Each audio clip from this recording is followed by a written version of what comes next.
François Fillon, vous proposez l'expulsion et la déchéance de la nationalité pour tous les djihadistes de retour, sans juridiction d'exception, en vous fixant sur l'article 4 du Code pénal.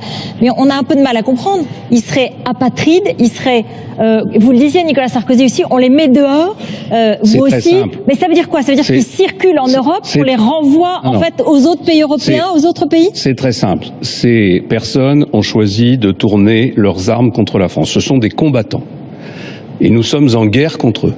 Et donc il faut, chaque fois qu'on peut, les éliminer et leur interdire l'accès au territoire national en leur retirant la nationalité. Qu'il soit une double nationalité ou pas une double nationalité, c'est prévu dans la loi française. C'est le Front populaire qui avait mis en place cette disposition. Et il faut passer avec la Turquie en particulier, et les pays riverains, les accords nécessaires pour qu'on ne laisse pas monter dans des avions, qu'on ne laisse pas emprunter les frontières à des personnes.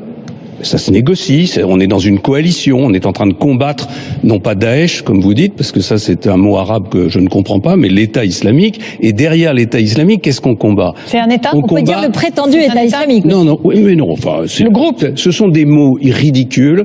Parce que la réalité, c'est que nous sommes en présence d'un phénomène totalitaire qui ne concerne pas d'ailleurs seulement l'État islamique, qui concerne les talibans en Afghanistan, qui concerne des forces aujourd'hui qui sont à l'œuvre pour déstabiliser le Pakistan, le Yémen, la Libye, qui descendent à travers le Sahel jusqu'au Nigeria.